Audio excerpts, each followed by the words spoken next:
नमस्कार, देश नहीं झुकने देंगे में बहुत बहुत स्वागत आप सभी का। मैं हूं आपके साथ अमन चोपड़ा। कवर स्टोरी में आज सबसे बड़ी खबर, एक मुर्दा आतंकवादी ने जुबान खोलकर कैसे आतंकवादियों को बेचारा बताने वालों का मुंह बंद कर दिया।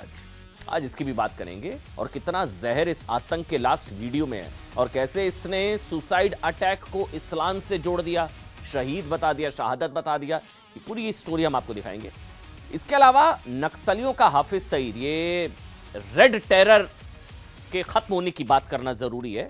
इसे नक्सलियों का हाफिज सईद कहा जाता है। यह हाफिज सईद से भी खतरनाक आतंकवादी, हिडमा, खत्म, मार दिया गया, आज एनकाउंटर कर दिया गया है, जिसे नक्सलवाद के कब्र की आखिरी कील क्यों कहा जा रहा है, इसकी भी बात कवर स्टोरी नंबर 3 में। बिहार की हार के बाद एनडीए गठबंधन में कैसे हाहाकार मचा हुआ है, इंडी गठबंधन टुकड़े टुकड़े, कांग्रेस से सब क्यों हाथ छुड़ाने में लगे हैं, इसकी भी बात। और चौथी बड़ी खबर, जीजा जी की बात। रॉबर्ट वाड्रा क्या बिहार चुनावों के नतीजों से चिढ़कर भारत को नेपाल बनाने की मन्नत मांग रहे हैं? बिहार में हारे, नेपाल के सहारे, इसकी भी बात। लेकिन आज की सबसे बड़ी खबर, जो वीडियो, आतंक का आखिरी वीडियो सामने आया है, उसको लेकर क्या बड़ा खुलासा हुआ है, सबसे पहले बात इसी की।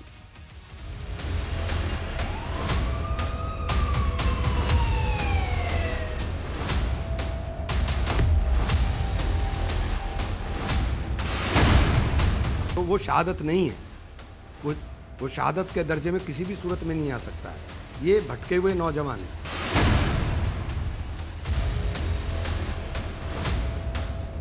भटका हुआ दिमाग इस्लाम की सही तस्वीर पेश नहीं कर सकता। इस्लाम को पहले, ऐसे लोगों को कुरान को पढ़ना चाहिए कि कुरान के अंदर क्या है।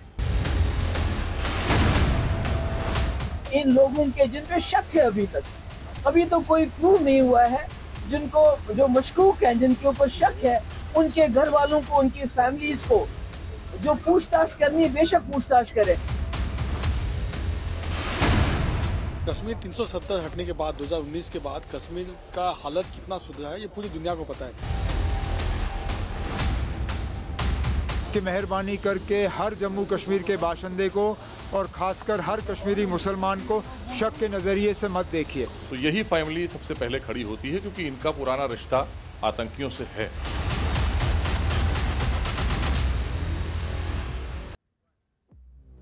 देखिए, कुछ भी बताने से पहले एक वाक्य आपके लिए बोलना जरूरी है साहब। मजहब नहीं सिखाता आपस में बैर कर रखना, ये कहा जाता है ना, और ये है भी, तथ्य भी है। लेकिन ये आतंकी आतंक को मजहब से जोड़ रहा है। ये आतंकवादी, फिदाइन आतंकवादी, डॉक्टर उमर, कट्टर जिहादी आतंकवादी, ये कह रहा है कि सुसाइड अटैक जो है, आत्मघाती हमला, ये शहादत का मिशन होता है और इस्लाम में ये मान्य है। अब आप सोच कर देखिए जो मैं सवाल पूछ रहा हूं। अभी कुछ वक्त पहले इस्लाम के अपमान के नाम पर, ये तो सबसे बड़ा इस्लाम का अपमान किया ना इस आतंकवादी ने। ये तो सुसाइड बॉम्बिंग को, आत्मघाती हमले को इस्लाम से जोड़ रहा है। लेकिन कुछ वक्त पहले तक इस्लाम के नाम पर जो हजारों लोग सड़कों पर उतरते थे, याद है, जगह जगह नारेबाजी होती थी। प्रोफेट मोहम्मद से प्यार के नाम पर जो भीड़ आई लव मोहम्मद वाले पोस्टर लहरा रही थी, अच्छी बात है, कोई दिक्कत नहीं है। दिक्कत यह है वो आज कहां लापता है, क्योंकि आज तो इस्लाम का सबसे बड़ा अपमान किया इसने। आज उनमें से कोई नहीं दिखाई दे रहा है, जबकि आज तो असल में उनके लिए सड़क पर उतरने का दिन है। क्योंकि इस्लाम की जो परिभाषा इस कट्टर जिहादी इस्लामिक आतंकवादी ने की है, दिल्ली ब्लास्ट में शामिल इस फिदाइन डॉक्टर ने की है, वो समझा रहा है आतंक और इस्लाम का रिश्ता। इस्लाम को जिस तरह आतंकवाद से इसने जोड़ा है, मतलब मेरी नजर में इस्लाम का यह सबसे बड़ा अपमान है। और इससे बड़ा अपमान क्या होगा? दिल्ली टेरर अटैक में, फिदाइन हमले में मारे गए आतंकवादी डॉक्टर उमर नबी का आज एक वीडियो सामने आया। ये वो वीडियो, मैं पूरा वीडियो आपको सुनाऊंगा। ये जो कहना चाह रहा है ना, वो लोगों तक बात पहुंचनी चाहिए।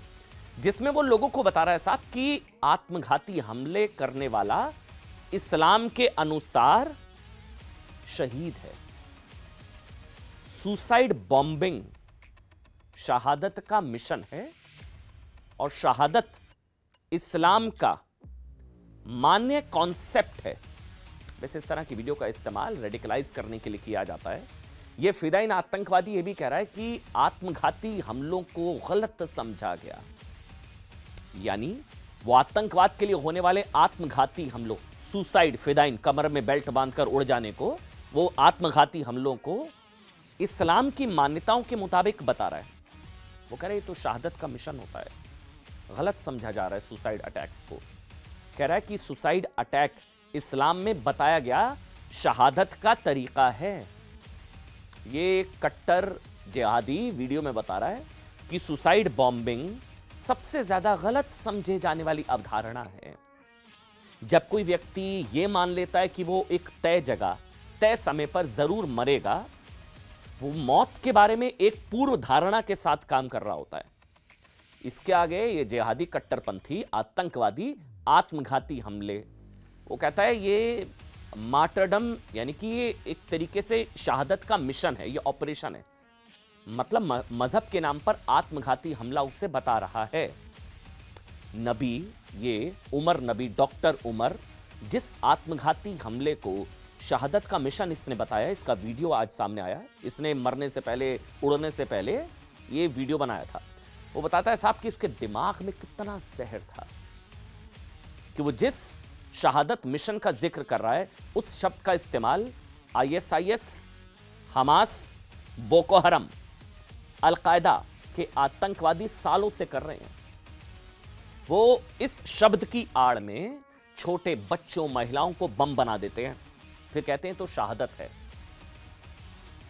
इस शब्द की आड़ में सिखाया जाता है कि यह जन्नत जाने का सबसे शॉर्टकट तरीका है। जन्नत का शॉर्टकट तरीका शहादत। साहब इसी शब्द की आड़ में आतंकवाद को ना एक मजहबी कवच पहनाया जाता है, और मेरी नजर में इस्लाम का इससे बड़ा अपमान क्या होगा। ये तो बहुत ही गलत व्याख्या इस आतंकवादी ने की इस्लाम की। आत्मघाती हमले को जायज ठहराने के लिए इस कट्टर डॉक्टर उमर ने भी इसी शब्द का इस्तेमाल किया। यानी उमर सीधे सीधे इस्लाम को आतंकवाद से जोड़ रहा है, बेगुनाहों की हत्या को जायज ठहरा रहा है। वो कह रहा है शहादत का मिशन होता है, तो इस्लाम में मान्यता है इसमें। आतंक की विचारधारा को इस्लाम का नाम दे रहा है, आतंकवाद को इस्लामिक मान्यता बता रहा है। मगर आज सवाल यह है, इस्लाम का इतना बड़ा अपमान, लेकिन वो बैनर पोस्टर नजर नहीं आ रहे साहब। कुछ वक्त पहले इस्लाम के नाम पर लोगों के सिर तक काटने की बात करने वाले अब सारे साइलेंट मोड में चले गए हैं।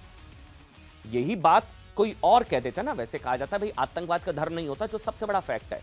ये जो डॉक्टर उमर ने बात कही, सोच कर देखी यही बात कोई और कह देता इस्लाम धर्म को लेकर, वो इस्लाम धर्म को आतंकवाद से जोड़ देता, वो कह देता मजहब सिखाता है या आतंक का धर्म होता है, तो उसका क्या हाल होता। लेकिन आज इसके खिलाफ या इस तरह की इसके बयान के खिलाफ आज लोगों का उस तरह से गुस्सा सड़कों पर नहीं उमड़ कर आया, कोई आता पता नहीं। अब देखिए, हमें नहीं पता मतलब क्या ऐसा, इसलिए क्योंकि उन्हें इस कट्टर डॉक्टर के बयान में इस्लाम का अपमान हो सकता है नजर नहीं आता, क्योंकि साहब पैगंबर के कथित अपमान पर फांसी की मांग करने वाले एक ने भी इस आतंकी डॉक्टर्स की डी कंपनी के लिए ना फांसी की मांग, बचा रहे हैं लोग इसे छोड़िए, इसके सारी इसकी जो जमात है ना कट्टर डॉक्टर्स की, सब बचा रहे हैं कि हालात के मारे बेचारे बेकसूर लोग हैं ये लोग, ये तो मजबूरी की कोख से पैदा हुए, इन सब के बारे में ये सब कहा जा रहा है। इसके अलावा वो याद है जो लोग गाजा में क्रूरता के नाम पर भारत की सड़कें जाम कर देते थे, उसमें से एक भी लाल किला नरसंहार के खिलाफ या लाल किला आतंकी हमलों के खिलाफ सड़क जाम करने के लिए सड़क पर नहीं आया। जबकि नेशनल इन्वेस्टिगेशन एजेंसी, अब सुनिए, NIA को आतंकवादी उमर का ये जो वीडियो मिला है ना, उससे साफ है कि इस्लाम के नाम पर देश में आत्मघाती हमलों की प्लानिंग करके ये बैठा हुआ था। साहब ये है 80 सेकंड का वीडियो है, कुल 80 सेकंड का, 1 मिनट 20 सेकंड 80 सेकंड के इस वीडियो में ये आप देख रहे हैं, जो कमरा भी आपको नजर आ रहा है, ये ऐसा हमें नहीं पता, ये लग रहा है ये उसी अल फलाह यूनिवर्सिटी का कमरा, और वहीं इसने वीडियो बना दिया। पीछे हमें नहीं पता, हो सकता संभवतः ये वहीं का वीडियो हो। और आखिरी के 3 सेकंड में एक खिड़की और मैदान भी नजर आ रहा है, जो देखेंगे जब वीडियो खत्म होगा तो आखिरी के 3 सेकंड में एक खिड़की है और मैदान भी नजर आ रहा है। देखिए, हैरानी की बात यह है, इस वीडियो में इस फिदाइन कट्टर डॉक्टर ने आत्मघाती हमलों, शहादत को जिस तरह इस्लाम से जोड़ा, उसका भी तो फैक्ट चेक होना चाहिए ना, कि क्या वो गलत कह रहा है, सही कह रहा है। मेरी नजर में गलत कह रहा है, इस्लाम का आतंकवाद से कोई लेना देना नहीं है, लेकिन जो इसने किया, कई फैक्ट चेक के शौकीन हैं, उनको फैक्ट चेक करना चाहिए। कोई फैक्ट चेक अभी तक नहीं हुआ है। मतलब कि देश में गंगा जमनी तहजीब की बात करने वाले, सेकुलरिज्म के गीत गाने वाले किसी ने भी आतंकी उमर का वीडियो शेयर नहीं किया, बल्कि ये कहा जा रहा है साहब कि वीडियो तो दिखाना नहीं चाहिए, एक वर्ग का कहना है, ये भी सुनिए, एक वर्ग का कहना है कि इस आतंकवादी कट्टरपंथी का वीडियो हमको नहीं दिखाना चाहिए। ठीक, एक उनका पक्ष है। एक पक्ष का कहना है कि आतंकवादी के जनाजे में शामिल हो सकते हैं, उसमें दिक्कत नहीं है, लेकिन आतंकवादी का वीडियो दिखाने में दिक्कत है। एक पक्ष ये भी कह रहा है कि आतंकवादी का महिमा मंडन किया जा सकता है, आतंक को कवर फायर दिया जा सकता है, आतंकवादियों को बेचारा बेकसूर मजबूरी का मारा बताया जा सकता है, लेकिन वीडियो नहीं दिखाया जा सकता। क्यों? सुनिए। One of the very misunderstood concept is concept of what has been labeled as suicide bombing. It is martyrdom operations, and it is being known in Islam. There are multiple contraindications, but there are multiple arguments that have been brought against it. Martyrdom operations. When a person presumes that he is going for sure die at a particular place at a particular time, he goes against the presumption that a particular is going to die in a particular situation. It's not, we don't have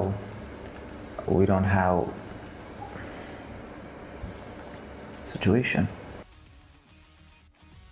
ये दरअसल इसने उड़ने से पहले video बनाया था। उड़ने मतलब बम में उड़ने से पहले। ये गया गाड़ी के अंदर, इसने विस्फोटक रखा था, उड़ गया, लोगों को मार दिया, और उड़ने से पहले इसको पता था क्या कर रहा है। ये अंग्रेजी में बात कर रहा है। अब ये रेड टेरर तो अब खत्म हो रहा है। रेड टेरर जो अमित शाह ने संकल्प लिया, लाल आतंक, ये व्हाइट कॉलर टेररिज्म सोच कर देखिए कितना खतरनाक है। इसका डिक्शन सोचिए, इसकी अंग्रेजी सोचिए, कितना पढ़ा लिखा है, और ये डॉक्टर है, लेकिन मन में जहर इतना ज्यादा है कि कट्टरता की कोख से पैदा ये आतंकवादी खुद बता रहा है कि आत्मघाती हमले इस्लाम के हिसाब से सही हैं। वो अपने आप को इस्लाम का सच्चा सिपह सालार बता रहा है कि मैं तो इस्लाम को फॉलो कर रहा हूं, और उसके जैसे खतरनाक कट्टर आतंकवादियों को कवर फायर देने के लिए वो कह रहा है कि ये तो शहादत का मिशन होता है। अब आप सोच कर देखिए, इन्हें जुल्म और नाइंसाफी की कोख से पैदा बेचारा बताया गया। बताया ना, कई लोगों ने बताया, बोले ये तो हालात के मारे हैं बेचारे, मजबूर हैं, बेसहारा है। यहां तक कि कहा गया कि हमें तो खुद से सवाल पूछना चाहिए कि साहब ये आतंकवादी क्यों बने हैं, क्या परिस्थितियां रही होंगी। पीछे दमरम ने जो सवाल पूछा था कि ये पढ़े लिखे शिक्षित भारतीय भी आतंकवादी बन रहे हैं, हमें अपने आप से सवाल पूछने की जरूरत है। ये तो भटके हुए हैं, मतलब इलेक्शन आते ही बम कांड क्यों हो जाते हैं, इन्हें बचाने की आरएसएस के खिलाफ जांच हो, ऐसे बयान देकर।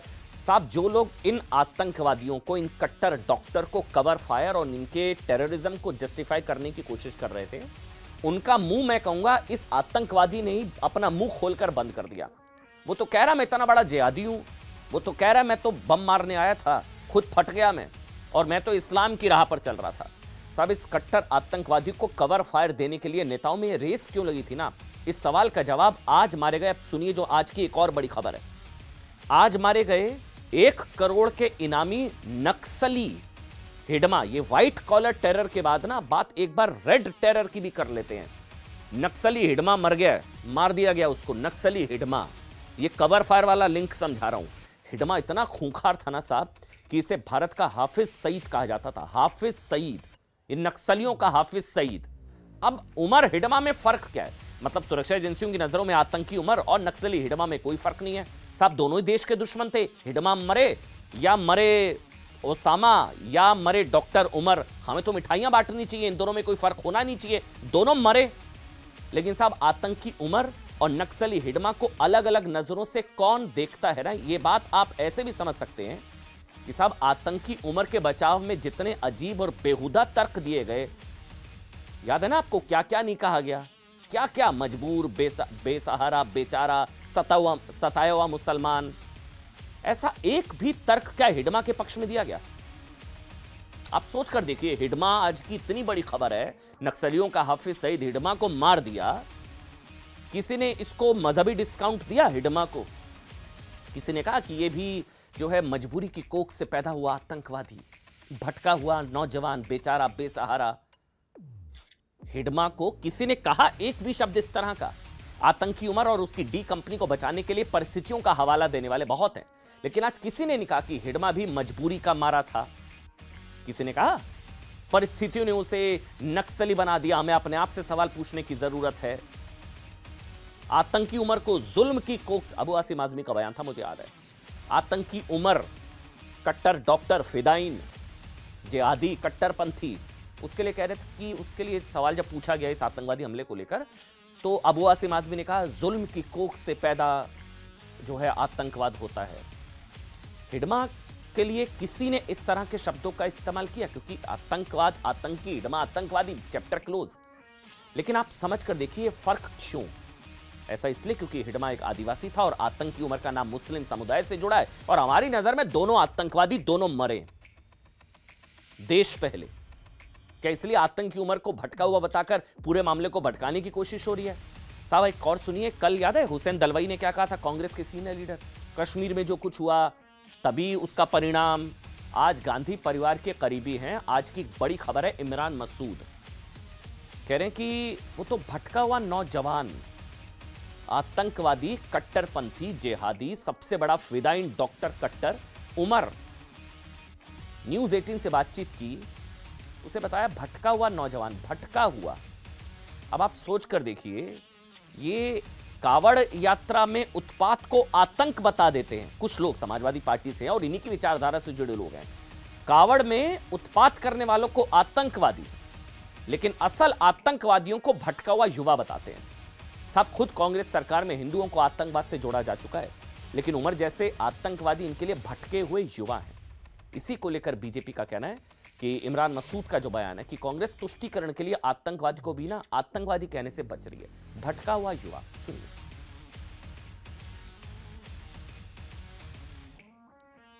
जांच करिए, लेकिन जांच के अंदर ऐसी स्थिति मत करिए कि आप उसको तबाह करने पर उतार हो जाएं। जांच के नाम के ऊपर किसी का उत्पीड़न नहीं होना चाहिए। भटका हुआ दिमाग इस्लाम की सही तस्वीर पेश नहीं कर सकता। इस्लाम को पहले ऐसे लोगों को कुरान को पढ़ना चाहिए कि कुरान के अंदर क्या है। पूरी जमात है जो बाटला हाउस एनकाउंटर टेररिस्ट के लिए खड़ी रह गई। ये याकूब को मासूम बताती थी, ये अफजल को मासूम बताती थी, अफजल के लिए कार्यक्रम आयोजित करती थी। ये ओसामा को ओसामा जी बोलते हैं, ये नक्सलियों को शहीद बोलते हैं।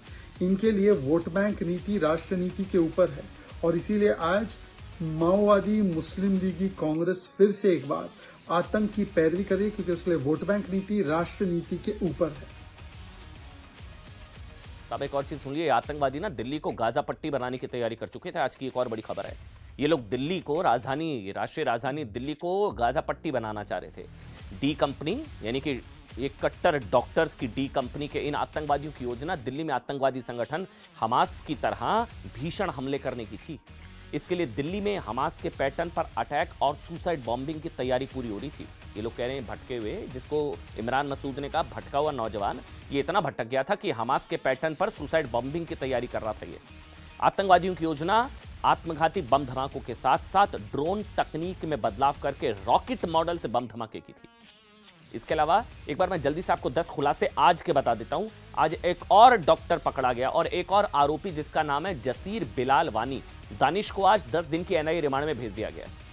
अब इसकी ये जो पकड़ा गया है दानिश, ये क्या था, इसकी भूमिका रॉकेट डिजाइन के प्रयास और हमले की साजिश से जुड़े पहलुओं की जांच की जा रही है। दूसरा एक और बड़ा खुलासा हुआ है, आतंकी मॉड्यूल हमास जैसे हमले करके देश के कई हिस्सों को गाजा बनाने की योजना पर काम कर रहे थे। गाजा, ये रॉकेट अटैक भी करना चाह रहे थे। सोच कर देखिए, अगर एजेंसीज और हमारी सरकार और एजेंसीज ने सतर्कता ये ना दिखाई होती, 2900 किलो विस्फोटक ना पकड़ा गया होता, तो ये क्या तबाही मचाते। तीसरा, न्यूज 18 इंडिया को आतंकवादियों के ट्रिपल लेयर प्लान का ब्लूप्रिंट मिला है, जिसमें दिल्ली को दहलाने की साजिश का खुलासा हुआ है। ये दरअसल 3 चरण में दिल्ली में सीरियल अटैक्स करना चाहते थे। चौथा, दिल्ली पुलिस स्पेशल सेल की टीम आज अल फलाह, वो अल फलाह जहां लैब में आतंकी तैयार हो रहे थे, उस यूनिवर्सिटी पहुंची और मेन गेट पर फाइल रिकॉर्ड की छानबीन की गई और अंदर जाने वाले लोगों और उनकी गाड़ियों की भी जानकारी नोट की जाती रही है। ये हमारे रिपोर्टर वहां पर ग्राउंड पर थे, उन्होंने हमको बताया। नंबर 5, एनआईए और ईडी के अधिकारी भी अल फलाह पहुंचे, रिकॉर्ड्स की जांच की गई। नंबर 6, दिल्ली पुलिस की एक टीम फरीदाबाद के खदावली गांव पहुंची। यहां पे क्या हुआ, कुछ संदिग्ध लोगों के घरों में जाकर दिल्ली ब्लास्ट से जुड़े इनपुट इकट्ठे किए गए। इलाका फरीदाबाद खदावली गांव, वहां पर। और लाल किला ब्लास्ट मामले में यूपी स्टेट मेडिकल काउंसिल ने बड़ा एक्शन लिया है। डॉक्टर शाहीन और डॉक्टर आदिल का रजिस्ट्रेशन जो है वो कैंसिल कर दिया गया है। डॉक्टर शाहीन, डॉक्टर मुजम्मिल की एक नई तस्वीर भी सामने आई है। एक और चीज आपको दिखा देते हैं, एक नई तस्वीर सामने आई है डॉक्टर शाहीन, डॉक्टर मुजम्मिल की, जिसमें ब्रेजा कार के आगे खड़े होकर दोनों ने फोटो खिंचवाई, जिसमें दावा किया जा रहा है ये वो ब्रेजा कार में भी धमाका करना चाह रहे थे। और अल फलाह यूनिवर्सिटी से ये गाड़ी 25 सितंबर को वहां पे मिल भी गई थी। और कानपुर में भी आतंकी डॉक्टर्स पर कार्रवाई शुरू हो गई है और मोहम्मद उमर के सहयोगी डॉक्टर आरिफ की सैलरी रोकने के साथ साथ उनकी बर्खास्तगी का प्रस्ताव भी पास किया जा चुका है। इसके अलावा आज भारत में व्हाइट टेरर का ऑपरेशन हमास किस तरह चलाना जाना था, लेकिन एक बड़ी खबर आ रही है। गुजरात के साबरमती जेल में आतंकी की पिटाई की खबर आ रही है। एक आतंकवादी की पिटाई हुई है। जेल में कैदियों ने आतंकी डॉक्टर अहमद को पीट दिया। ये देखिए बड़ी खबर है, इसे गुजरात भेजा गया था। ये एक आतंकी डॉक्टर है, ये भी डॉक्टर अहमद इसका नाम है। इसको बता रहे पीट दिया वहां पर साबरमती जेल में। रिमांड पूरा होने के बाद दरअसल जेल में था और कैदियों की पिटाई से आतंकी की आंख में गंभीर चोट आई है। गुजरात के साबरमती जेल में एक आतंकवादी की पिटाई हो गई है। डॉक्टर अहमद इसका नाम, और ये डॉक्टर अहमद जो है इसको पीट दिया गया है वहां पर। लेकिन दिल्ली को कैसे गाजा बनाने की तैयारी थी ना, अब वो देखिए।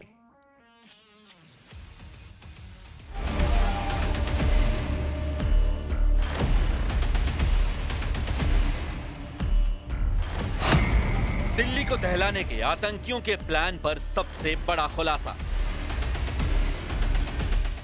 न्यूज 18 इंडिया के पास आतंकियों के ट्रिपल लेयर प्लान का ब्लूप्रिंट। दिल्ली में लाल किले के ठीक सामने हुए कार बम धमाके में अब आतंकियों की एक ऐसी साजिश का पर्दाफाश हुआ है जिसने देश की सुरक्षा एजेंसियों को भी चौंका दिया है। एनआईए की जांच में सामने आया है कि यह धमाका कोई अकेली वारदात नहीं था, बल्कि एक ट्रिपल लेयर अटैक प्लान का हिस्सा था। आतंकियों के खौफनाक मंसूबे का अंदाजा इसी बात से लगाया जा सकता है कि एक एक कर 3 प्लान बनाए गए थे, यानी किसी भी सूरत में उनका टारगेट मिस न हो, इस बात की पूरी तैयारी कर ली गई थी। और इसमें उनको देश और विदेश हर जगह से मदद मिल रही थी। एनआईए की जांच में यह सारी चीजें साफ हो रही हैं और इसी हिसाब से तफ्तीश भी आगे बढ़ रही है। क्या था आतंकियों का ट्रिपल लेयर प्लान? एनआईए सूत्रों के मुताबिक दिल्ली को दहलाने की साजिश के 3 अहम हिस्से थे। साजिश का पहला हिस्सा, कामेकाजी ड्रोन के जरिए धमाका। आतंकियों की प्लानिंग के पहले हिस्से में एक साधारण ड्रोन को कमर्शियल वर्किंग ड्रोन में बदला जाना था, यानी ड्रोन का पेलोड 15-20 किलो से बढ़ाकर 40 किलो करना, उस पर भारी मात्रा में विस्फोटक लोड करना और फिर उस ड्रोन से किसी बड़े टारगेट पर हमला करना। यह जानकारी तब सामने आई जब एनआईए ने हमले में मारे गए आतंकी उमर के साथी जसीर बिलाल उर्फ दानिश को गिरफ्तार किया। जसीर आतंकी उमर का तकनीकी सलाहकार था। ड्रोन टेक्नोलॉजी में बदलाव करके वो ऐसे ड्रोन तैयार करने की कोशिश कर रहा था जो बड़े धमाके कर सकें। जैसे ही एनआईए को उमर और जसीर के रिश्तों का पता चला, पूरी जांच नई दिशा में बढ़ी। अब ये थोड़ा ध्यान रखना पड़ेगा कि हमें अपनी एंटी ड्रोन टेक्नोलॉजी को और दुरुस्त बनाना पड़ेगा ताकि ये अपने ऐसे कारनामों में कामयाब ना हो पाए। और साथ ही हमें ये भी पॉलिसी के तौर पे ध्यान रखना पड़ेगा कि जो कमर्शियली अवेलेबल ड्रोन्स हैं उनका मिसयूज किसी तरह ना हो पाए, इसका भी हमें काफी ध्यान रखना पड़ेगा। हालांकि हमारी सरकार की काफी गाइडलाइंस है, काफी सख्ती है, पर फिर भी हमें ये ध्यान रखना पड़ेगा कि ये किसी गलत हाथों में या गलत इस्तेमाल में इनका यूज ना किया जाए।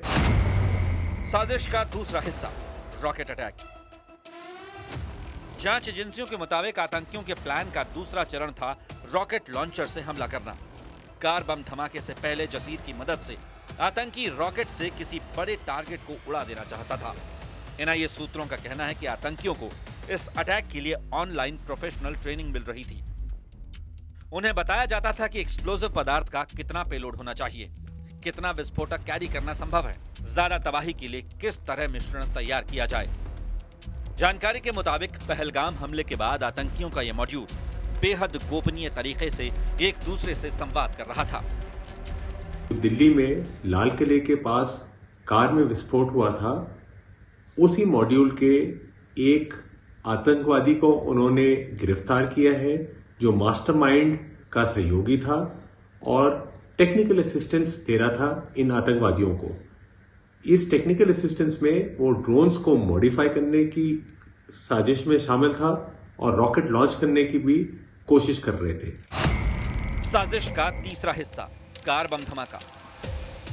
ड्रोन और रॉकेट अटैक की तैयारी भले ही चल रही थी, मगर लगातार निगरानी, इलेक्ट्रॉनिक सर्विलांस और समय पर जरूरी सामान न मिलने की वजह से आतंकियों के ये दोनों प्लान सफल नहीं हो पाए।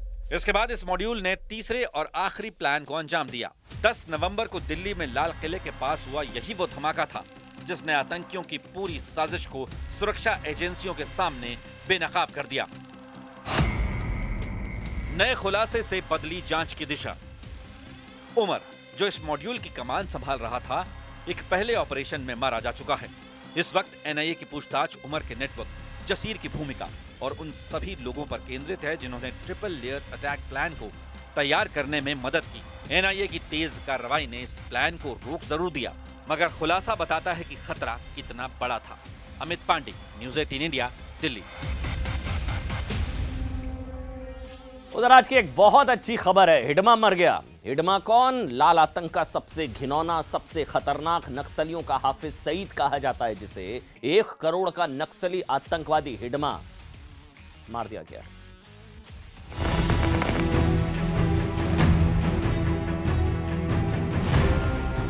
नक्सलवाद की जो एक प्रॉब्लम है वो देश में हमारी बहुत बड़ी प्रॉब्लम रही है। 31/3/2026 को ये देश पूर्णतया नक्सलवाद से मुक्त हो जाएगा।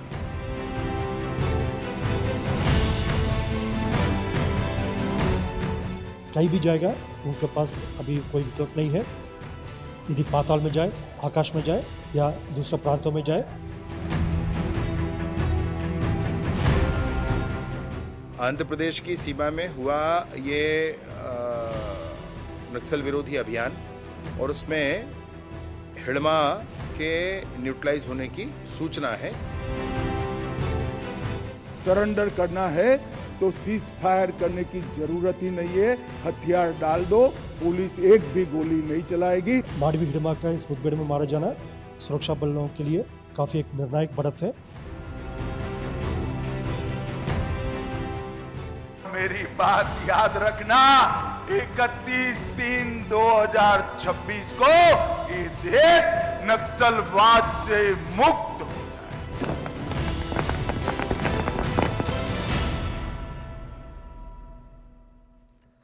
जी हाँ, नक्सलियों का हाफिज सईद ढेर हो चुका है। हाफिज सईद तो आप जानते हैं पाकिस्तान का सबसे बड़ा आतंकवादी, और भारत में नक्सलियों का सबसे बड़ा आतंकवादी जिसका नाम है हिडमा। हिडमा मर गया, इसको कहते थे नक्सलियों का हाफिज सईद। एंटी नक्सल ऑपरेशन में मारा गया। अब आप सोच कर देखिए अमित शाह ने क्या डेडलाइन दी थी देश को।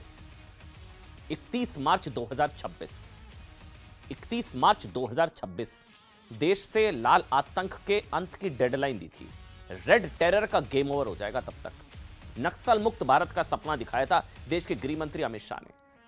लेकिन जिस स्पीड से काम हो रहा है ना साहब, जिस स्पीड से नक्सलियों का सरेंडर हो रहा है, जिस स्पीड से बड़े बड़े नक्सली मारे जा रहे हैं, लग रहा है वो डेडलाइन से पहले ही काम पूरा हो जाएगा, बहुत तेजी से। सबसे बड़ा बता रहा सबूत है, जिस नक्सली हिडमा को, अब ये नाम हो सकता है संभवतः आपने पहली बार सुना, मैं आपको बताता हूं। इस हिडमा को ना 20 साल से एजेंसियां ढूंढ रही थी, 20 साल से। उसे एनकाउंटर में उसकी पत्नी समेत ढेर कर दिया गया, मार दिया गया। हिडमा का मारा जाना बहुत बड़ी कामयाबी है, क्योंकि दशकों तक वो एक तरीके से गायब रहकर ना भारत को घाव पर घाव दे रहा था। लेकिन गृह मंत्री ने दे दी थी डेडलाइन, उसका ना कोई सटीक ठिकाना मिलता था। 20 साल से एजेंसियां ढूंढ रही थी। ये आज की सबसे बड़ी खबर है। ना ही उसके किसी रूट की जानकारी होती थी। लेकिन साहब, गृह मंत्री अमित शाह के नेतृत्व में जिस कुशलता और कौशलता के साथ नक्सलियों के खात्मे वाले प्लान पर हमारी एजेंसीज ने काम किया, उसकी वजह से देश में अब रेड टेरर बहुत जल्द कहा जाएगा। एक था रेड टेरर साहब, एक था लाल आतंक, अब वैसे व्हाइट टेरर आ रहा है, उसको भी गंभीरता से लेने की जरूरत है। ये व्हाइट कॉलर टेररिज्म, और ये वही लाल आतंक है जिसको लेकर कहा जाता था कि ये कभी खत्म नहीं हो सकता, ये जल जंगल जमीन से जुड़ा मुद्दा है। मुझे याद है कुछ कांग्रेस के नेताओं ने इनको क्रांतिकारी की संज्ञा दे दी थी कि ये तो क्रांतिकारी होते हैं। साहब आप सुनिए, आज़ादी के बाद से ना जाने कितनी सरकारें आई, कितनी नक्सलवाद की समस्या जस की तस बनी रही। आप जानते हैं 2014 से 2024 तक नक्सलवाद, ये जो ग्राफिक्स आप देख पा रहे हैं, ये 40% हिस्से में लाल आतंकवाद देश के 40% हिस्से पर था। 40%। 14 मोदी सरकार नक्सलवाद के खिलाफ जो अभियान चलाया गया, उसके बाद अब नक्सलवाद कितना रह गया? 7 to 8%। 40 से अब देखिए 7 से 8% क्षेत्र में रह गया है। वो भी स्वच्छता अभियान जो चल रहा है ना नक्सलियों के खिलाफ, खात्मे की कगार पर है। हिडमा कितना खतरनाक, जैसे कह रहे हैं कि आप आतंक की कमर तोड़ देते हैं। ये हिडमा को मारकर नक्सल आतंकवाद की कमर तोड़ दी है। इसको आप ऐसे भी समझ सकते हैं कि वो देश के सबसे बड़ी जांच एजेंसी NIA का मोस्ट वांटेड नक्सली आतंकवादी था। हिडमा पर अलग अलग एजेंसियों ने कुल मिलाकर 1 करोड़ से ज्यादा का इनाम रखा था। 1 करोड़। छत्तीसगढ़ 1 करोड़ का इनामी। छत्तीसगढ़ के सुकमा जिले का रहने वाला हिडमा 20 सालों से लाल आतंक का सबसे बड़ा चेहरा था। इसे मैं बार बार कहूंगा, ये नाम आपने हिडमा ना सुना हो, लेकिन हाफिज सईद तो सुना होगा, ओसामा भी सुना होगा। ये क्रूरता के मामले में ओसामा का बाप कह लीजिए इसको आप। ये हिडमा जो है, ये हाफिज सईद नहीं, हाफिज का बाप कह लीजिए। इतना खूंखार खतरनाक आतंकवादी था ये नक्सलियों का। क्योंकि हाफिज सईद जैसे मोस्ट वांटेड आतंकवादी और भारत के बड़े दुश्मन ने साहब देश को जितना नुकसान पहुंचाया, नहीं पहुंचाया, उससे कहीं ज्यादा नुकसान देश के अंदर छिपे इन खतरनाक नक्सली और उसके गुर्गों ने पहुंचाया। एक अनुमान के मुताबिक सुनिए, इसने सुरक्षा बलों पर 26 से ज्यादा बड़े हमले किए। 26 बड़े हमले सुरक्षा बलों पर। 150 से ज्यादा सुरक्षा कर्मियों की जान गई। 1 करोड़ का इनामी, सुरक्षा बलों पर 26 हमले, 150 की मौत। इसके अलावा स्थानीय लोगों पर हमले, इंफ्रास्ट्रक्चर और विकास कार्यों में जो रुकावट डाली गई, उसका अनुमान लगाना इम्पॉसिबल है। यही वजह है कि नक्सल के संपूर्ण खात्मे के लिए चलाए जा रहे अभियान के तहत अब सुनिए, गृह मंत्री अमित शाह ने सुरक्षा बलों को हिडमा को खत्म करने के लिए 30 नवंबर 2025 तक की डेडलाइन दी थी। 30 नवंबर 2025 तक साहब, जिसके बाद से आंध्र प्रदेश, छत्तीसगढ़, तेलंगाना की सीमा पर स्थित घने घने जंगलों में सर्च ऑपरेशन चल रहा था। इस डेडलाइन को पूरा होने में अभी दिन बचे हैं 12, लेकिन सुरक्षा बलों ने 12 दिन पहले ही 1 करोड़ के इनामी इस नक्सली को मुठभेड़ में मार गिराया। अच्छा, ये कहां हूं, ये सुनिए इस एनकाउंटर की कहानी सुनिएगा, आपको बहुत अच्छा लगेगा। ये मुठभेड़ जो मरा हिडमा, ये छत्तीसगढ़ आंध्र प्रदेश बॉर्डर पर मुठभेड़ हुई। ये हिडमा जिसमें 1 करोड़ का ये हिडमा नक्सली मारा गया, डरपोक कायर आतंकवादी। उसके साथ ही उसकी पत्नी गई। 4 अन्य नक्सलियों को ढेर कर दिया गया। जिस जगह पर यह एनकाउंटर हुआ वो जगह आंध्र प्रदेश में आती है। हालांकि ये पूरा इलाका घने जंगलों के बीचों बीच है, डेंस फॉरेस्ट। छत्तीसगढ़, तेलंगाना और आंध्र प्रदेश तीनों राज्यों का इसको कहा जाता है, ये ट्राई जंक्शन पॉइंट है। 3 स्टेट्स का ट्राई जंक्शन पॉइंट। इसलिए जंगलों के बीच से कई बार नक्सली क्या करते थे, एक स्टेट से दूसरी स्टेट में मूव कर जाते थे। एक स्टेट से दूसरी स्टेट 20 सालों से भाग रहा था। सुरक्षा बलों के लिए ढूंढना बहुत मुश्किल हो गया था, लेकिन आखिरकार, मुस्कुराइए, मर गया हिडमा। इतनी और 4 उसके और साथी, ऐसे सारे लोगों का नाम है। तो आंध्र प्रदेश की सीमा में हुआ ये नक्सल विरोधी अभियान, और उसमें हिडमा के न्यूट्रलाइज होने की सूचना है। माडवी हिडमा का इस मुठभेड़ में मारा जाना सुरक्षा बलों के लिए काफ़ी एक निर्णायक बढ़त है। कहीं भी जाएगा उनके पास अभी कोई विकल्प नहीं है, यदि पाताल में जाए, आकाश में जाए या दूसरे प्रांतों में जाए। इसके बारे में कहानी है साहब कि 20 साल पहले हिडमा ने ना सिर्फ 16 साल की उम्र में नक्सली संगठन के लड़ाके के तौर पर इसने शुरुआत की थी, लेकिन कुछ वर्षों में ही वो नक्सलियों का टॉप कमांडर बन गया। इस समय वो नक्सलियों की बटालियन नंबर 1 का मुखिया था। बटालियन नंबर 1, जिसे CPIM की सबसे खतरनाक यूनिट कहा जाता है। पिछले 2 दशकों में हिडमा 26 से ज्यादा नक्सली हमलों का मास्टरमाइंड रह चुका है। अब सुनिए कितना बड़ा मरा है ये। 26 से ज्यादा नक्सली हमलों का मास्टरमाइंड हिडमा मर गया।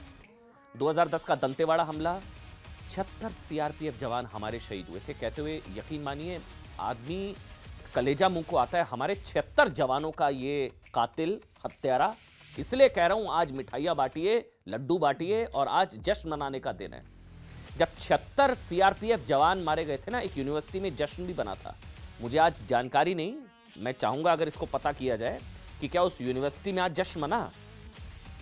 जब 76 सीआरपीएफ जवान शहीद हुए थे नक्सली हमले में दंतेवाड़ा में, एक भारत में ही एक जगह एक यूनिवर्सिटी में जश्न मना था। आज उन 76 सीआरपीएफ जवानों को जो, अच्छा हाँ एक मिनट रुकिए, उस तरफ देखिए, आज जश्न मना है उस यूनिवर्सिटी में नहीं, सुकमा में जश्न मना है। ये जो पटाखे फोड़े जा रहे हैं ना, ये हिडमा के मरने पर पटाखे फोड़े गए, आतिशबाजियां हुई हैं। उस यूनिवर्सिटी में जश्न मनाना है, मनाया पता नहीं। 76 सीआरपीएफ जवानों का बदला। और ये आपको याद होगा, वो आपने कई बार सुना होगा, झीरम घाटी नरसंहार। झीरम घाटी कोई नहीं भूल सकता। कांग्रेस के बड़े बड़े नेताओं समेत 27 लोग मार दिए थे नक्सलियों ने। 2017 का सुकमा अटैक, 27 की मौत। 2017 सुकमा अटैक, सीआरपीएफ के 12 जवानों की मौत। 2021 सुकमा बीजापुर अटैक, 22 सुरक्षाकर्मी शहीद हुए। मैं कह रहा हूं ये हाफिज का बाप, ओसामा का बाप, इतना खूंखार आतंकवादी। इन सभी हमलों का हिडमा मास्टरमाइंड था। 2014 में मोदी सरकार आने के बाद जब नक्सलियों के खिलाफ ऑपरेशन तेज किया गया, उस वक्त से ही वो सुरक्षा बलों की हिट लिस्ट में था। लेकिन कई सालों तक वो एजेंसीज को चकमा दे रहा था, भाग जाता था। इसी साल अप्रैल 2025 में, अब ये भी कहानी सुनिए, बहुत दिलचस्प है। कर्रे गुट्टा की पहाड़ियों में कई दिनों तक मुठभेड़ हुई। 31 नक्सली हम लोगों ने मारे थे, हमारी एजेंसीज ने। उस वक्त भी हिडमा सुरक्षा एजेंसियों को चकमा देकर ना भाग गया था। लेकिन आज वो सुरक्षा बलों से नहीं बच पाया और इस तरह छत्तीसगढ़, आंध्र प्रदेश, तेलंगाना समेत 3 राज्यों में नक्सलियों का आतंक है। इन सभी इलाके के लोगों के लिए हिडमा का मारा जाना खौफ और आतंक के युग का अंत है। मैं बार बार कह रहा हूं, वो तस्वीरें दिखाइए जो आतिशबाजियां की गई। और ये देखिए, आतिशबाजियां की गई छत्तीसगढ़ के सुकमा में। इस हिडमा के मरने के बाद जश्न मनाया गया और मुर्दाबाद के नारे लगाए गए। सुनाइए। मरने से सबसे बड़ी बात तो वो इलाका सारा जो है वो साफ होगा नक्सलवाद से, और नक्सलवाद का जो सरेंडर के विरोध में ये था, अब सरेंडर ज़्यादा तेजी से होंगे और पूरे इलाके में आप देखेंगे कि अब नक्सलवाद की कमर टूट जाएगी। अच्छा, एक कहानी भी सुनिए साहब। माँ की सुनता तो बच जाता ये हिडमा, अपनी माँ की सुनता ना तो ये हिडमा बच जाता। दरअसल कुछ दिन पहले हिडमा की मां ने भी उससे अपील की थी साहब कि वो नक्सली विचारधारा को छोड़कर वापस लौट आए, सुरक्षा बलों के सामने सरेंडर कर दे। कई नक्सलियों ने सरेंडर किया, नया जीवन उनको मिला। अगर हिडमा ने साहब अपनी मां की बात सुन ली होती तो आज वो जिंदा होता। छत्तीसगढ़ सरकार ने ये दरअसल हिडमा से आत्मसमर्पण की अपील की थी और इसी मांग को लेकर छत्तीसगढ़ के उप मुख्यमंत्री विजय शर्मा, उनके गांचे उस वक्त की तस्वीरें भी हमारे पास, ये देखिए आप, ये हिडमा की मां, माता जी वहां बैठी है हिडमा की, और उनसे मिले छत्तीसगढ़ के उप मुख्यमंत्री विजय शर्मा। उनके गांव पहुंचे थे, उनकी मां से मुलाकात की, गांव वालों के साथ बैठकर खाना भी खाया। सोचिए सरकार कितना हाथ बढ़ा रही है मेन स्ट्रीम में लाने के लिए। जिसके बाद हिडमा की मां ने भी अपने बेटे से हथियार छोड़कर सरेंडर करने और शांति के रास्ते पर चलने की अपील की थी। मां की सुनता बच जाता, लेकिन हिडमा पर इसका कोई असर नहीं हुआ और एक हफ्ते बाद ही वो सुरक्षा बलों के साथ मुठभेड़ में पत्नी के साथ मर गया। कांग्रेस नेता भूपेश बघेल ने भी इसे सुरक्षा बलों की बड़ी कामयाबी बताया है। और एक बड़ी खबर आपको बता दें, उन तस्वीरें भी आपको दिखाते थे जिन डॉक्टर्स को पीटा गया साबरमती की जेल में, उन डॉक्टर्स की तस्वीरें भी आ गई हैं। दरअसल गुजरात के साबरमती जेल में ये जो डॉक्टर अहमद पर हाई सिक्योरिटी जेल में बंद कैदियों ने अचानक हमला कर दिया, ये उन सारे 3 डॉक्टर्स की तस्वीर है। और यही ये वो सारे हैं जो रीसिन बना रहे थे। रीसिन जहर, मैंने कहानी आपको सुनाई थी ना, रीसिन जहर जिसके ना गंध होती है ना उसका कोई टेस्ट होता है। ये लोग मंदिरों के प्रसाद में, और साइनाइड से भी छोड़ दीजिए, साइनाइड से भी बहुत खतरनाक होता है, ये लोग मंदिरों के प्रसाद में और पानी की टंकियों में रीसिन मिलाना चाह रहे थे। और रीसिन एक इतना खतरनाक जहर होता है कि लाखों लोग एक साथ मारना चाह रहे थे और पकड़ लिया एटीएस ने, गुजरात एटीएस। और ये लखनऊ में भी प्लान कर रहे थे और अब ये खबर आ रही है साहब, इनको वहां कूट दिया गया है जेल के अंदर। आज बड़ी अच्छी अच्छी खबरें आ रही हैं, हिडमा के मरने की खबर, अब इनकी पिटाई की, इनको कूटे जाने की खबर आ रही है। 8 नवंबर को एटीएस ने डॉक्टर अहमद समेत 3 आतंकवादियों को रेसिन जहर से बड़े हमले की साजिश में गिरफ्तार किया था। तीनों को जेल के अंदर कूट दिया गया है। यहां पिटाई इनकी हुई है, लेकिन महागठबंधन में भी पिटाई वाले हालात बन गए हैं साहब। महागठबंधन में कैसे मची है मार, क्या परिवार है जिम्मेदार? अब बात इसकी।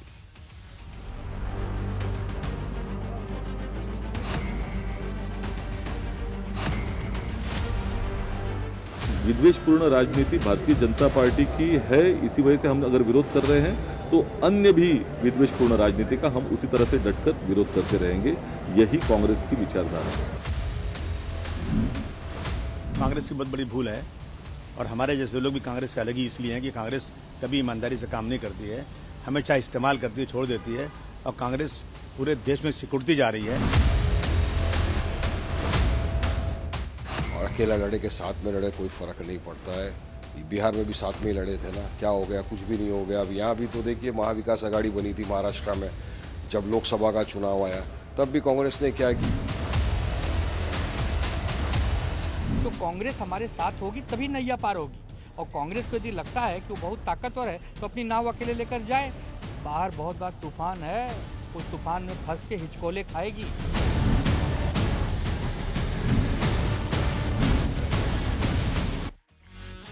हर कोई सुना रहा है कांग्रेस को, जो आ रहा है सुना कर जा रहा है कांग्रेस पार्टी को। राहुल गांधी को, कांग्रेस पार्टी को इतने बुरे दिन बिहार में एक हार क्या हो गई, चाहे शिवसेना, चाहे अखिलेश यादव, चाहे अबू आसिम आजमी, चाहे अपने वारिस पठान, ऑल इंडिया एमआईएम, हर कोई कांग्रेस को सुना कर जा रहा है।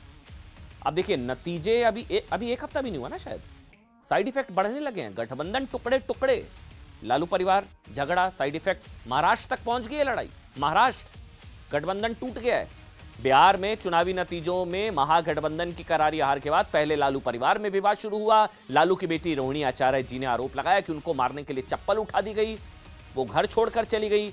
अब उधर मुंबई में साहब, मुंबई में शिवसेना उद्धव गुट ने तनातनी शुरू हो गई है। अब खबर आज की सुनिए, उद्धव गुट ने कांग्रेस को बिहार के नतीजों की कड़वी याद दिला दी। क्या हुआ दरअसल, अब क्या उन्हें बीएमसी के चुनाव होने वाले हैं, बीएमसी के, और दूध का जला छाछ भी फूक फूक कर पीता है साहब। जो बिहार में किया कांग्रेस ने तेजस्वी के साथ, ऐसा जो आरोप लगते हैं, उसके बाद कांग्रेस के साथ अलायंस करने का कोई किसी का मूड नहीं है। तारीखों का ऐलान अभी नहीं हुआ है, लेकिन सभी पार्टियों ने तैयारियां शुरू कर दी है। कांग्रेस ने इन चुनावों में क्या फैसला लिया, क्या नहीं लिया, लेकिन महाविकास आघाड़ी में संग्राम शुरू हो गया है। उद्धव गुट ने तंज कसते हुए मुखपत्र सामना में एक लेख प्रकाशित किया। एक शब्द को सुनिएगा। सामना में लिखा, कांग्रेस ने घोषणा की है मुंबई में बीएमसी चुनाव अकेले लड़ेगी। बिहार नतीजों के बाद कांग्रेस पार्टी में जो आत्मविश्वास पैदा हुआ, उसकी जितनी प्रशंसा की जाए वो कम है। महाविकास आघाड़ी में कांग्रेस एकमात्र राष्ट्रीय पार्टी है और इसलिए उसे समय समय पर राष्ट्रीय पार्टी होने का तेवर दिखाना पड़ता है। देखिए मैं कह रहा हूं, वैसे तो बीएमसी चुनाव को लेकर कांग्रेस और उद्धव गुट के बीच टकराव की कई वजहें, सीट शेयरिंग का भी मुद्दा शामिल है। सबसे बड़ी वजह है उद्धव ठाकरे और राज ठाकरे, ये देखिए वो तस्वीर है, उद्धव ठाकरे और राज ठाकरे की नजदीकियां। पिछले कुछ दिनों में दोनों नेता एक साथ दिखाई दिए, अटकलें लगाई जा रही हैं। मनसे भी महाविकास आघाड़ी का हिस्सा बन सकती है, ऐसे में कांग्रेस को डर है। तो ऐसे होता है तो मुंबईकर और मराठी मुद्दे पर मनसे का रुख उसे नुकसान पहुंचा सकता है। अच्छा सुनिए, उत्तर भारतीय और मुस्लिम वोट उससे दूर जा सकते हैं। वैसे तो ये वोट बैंक वाली लड़ाई खत्म ही हो गई है। अब ये एमवाई, बिहार में भी बड़ा एमवाई चलता था, कहाँ गया एमवाई? सारी जाति की दीवार गिरा दी गई वहां पर, कोई एमवाई वगैरह कुछ नहीं होता अभी। हालांकि ये सिर्फ अटकलें हैं, क्योंकि शिवसेना उद्धव गुट ने इसे खारिज नहीं किया, बल्कि इस मुद्दे पर भी अपने मुखपत्र सामना में उन्होंने क्या लिखा सुनिए। बिहार का उदाहरण देख लीजिए, जहां इस बार कोई राज ठाकरे फैक्टर मौजूद नहीं है, फिर भी कांग्रेस का प्रदर्शन इतना खराब क्यों रहा? मैं कह रहा हूं हर कोई सुना रहा है, सामना में कांग्रेस को इतना पानी पी पी कर सुनाया गया है साहब। अब कांग्रेस ने भी शिवसेना पर पलटवार किया, कहा कि वो किसी भी ऐसी पार्टी के साथ खड़ी नहीं हो सकती, चाहे वो बीजेपी हो, राज ठाकरे की एमएनएस। वहीं शिवसेना उद्धव गुट ने भी साफ कर दिया कि कांग्रेस की नैया बिना उनके पास, मतलब कांग्रेस की नैया बिना उनके पास आए नहीं लग सकती। सुनिए। बिहार के चुनाव की बात है तो ये संदेश पूरे विपक्ष के लिए, सिर्फ एक पार्टी कांग्रेस पार्टी के लिए नहीं है। और इसी तरह का चुनाव का नतीजा महाराष्ट्र विधानसभा चुनाव में भी आया था। इसके बारे में भी सोचना आवश्यक है। पूर्ण राजनीति भारतीय जनता पार्टी की है, इसी वजह से हम अगर विरोध कर रहे हैं तो अन्य भी विद्वेषपूर्ण राजनीति का हम उसी तरह से डटकर विरोध करते रहेंगे।